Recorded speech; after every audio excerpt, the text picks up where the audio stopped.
আমরা আল্লাহ তাআলাকে ভালোবাসি, ভালোবাসি কি বাসি না? বাসি।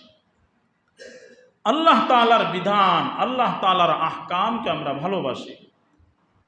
এখন যদি কেউ ভালোবাসার তাগাদায়, আল্লাহ তাআলা ফজরের নামাজের বিধান দিয়েছেন 2 রাকাত, এখন আল্লাহকে আমি এত ভালোবাসি 2 রাকাতে আমার হবে না, আমি ফজরের নামাজ পড়ব 6 রাকাত, কারণ আল্লাহর বিধান, আমি আল্লাহকে এত ভালোবাসি, হবে?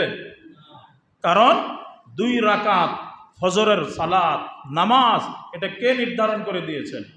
আল্লাহ নির্ধারণ করে দিয়েছেন। আল্লাহ তাআলার প্রতি মহাব্বত আর ভালোবাসা তখনই বোঝা যাবে যে আল্লাহ তাআলা আমাকে যা নির্ধারণ করে দিয়েছেন, যা করণীয় হিসাবে করতে বলেছেন তা করা, আল্লাহ তাআলার বিধানকে ওভারটেক করা, এটা আল্লাহকে ভালোবাসার নিদর্শন নয়। এটা বুঝতে হবে। ঠিক তদ্রূপ রাসূলুল্লাহ সাল্লাল্লাহু আলাইহি ওয়াসাল্লামকে আমরা ভালোবাসবো। রাসূলকে ভালোবাসা ছাড়া ঈমানে পরিপূর্ণ হবে না। কিন্তু তাই বলে আমরা রাসূলকে ভালোবাসার নামে মন গড়া কিছু করা যাবে না। আমাদের সমাজে আলহামদুলিল্লাহ এখন অনেক কমতেছে মানুষের সচেতনতা, মানুষের শিক্ষা এবং ভালো মানুষের সাহচর্য এবং সুহবতের কারণে কমতেছে। কিন্তু এরপরেও কিছু এলাকা, কিছু মানুষ আছে এই সমস্ত বিষয়গুলো নিয়ে আজে বাজে বাড়াবাড়ি করে। বিভিন্ন এলাকা আছে এগুলো নিয়ে মারামারি হানাহানি পর্যন্ত দেখবেন আপনারা। বিভিন্ন এলাকায় মিলাদ নিয়ে, কিয়াম নিয়ে, ঈদে মিলাদুন্নবী নিয়ে, এই নিয়ে সেই নিয়ে বিশাল মারামারি হানাহানি দরবার আছে কি নাই? অথচ আমরা এগুলো বুঝি না। এগুলো যে আমার জাহালাত আর অজ্ঞতা, মূর্খতা, আমার উপলব্ধিতেই নাই।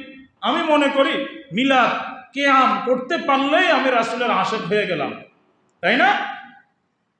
যে যত বেশি মিলাদের সুর লাগাইতে পারলাম, যে মসজিদে যত বেশি মিলাদের জিলাপির পুটলা আসবে, ওই মসজিদেই যত আশিকে রাসূলের ভিড়, আমরা মনে করি। অথচ রাসূলের প্রতি ইশক আর মহাব্বত প্রদর্শনের জন্য আপনার এই জমাতবন্দি হয়ে মিলাদ শরীফ, এই শরীফ, ওই শরীফ, কিয়াম, এগুলোর কোনো প্রয়োজন আছে? কোনো প্রয়োজন। আমি যখন তখন আল্লাহ রসুলের উপর দুরূদ শরীফ পড়তে পারি। আল্লাহ রসুলের মহাব্বত গত জুমায় বলা হয়েছিল এই আজকের আয়াতে কারিমার আলোকে, যে আল্লাহ তাআলা ইরশাদ করছেন, লাকাদ কানা লাকুম ফি রাসূলিল্লাহ উসওয়াতুন হাসানা, যে আল্লাহ তাআলা রাসূলের জীবনকে তোমাদের জন্য আদর্শ, নমুনা এবং মডেল হিসাবে নির্ধারণ করেছেন।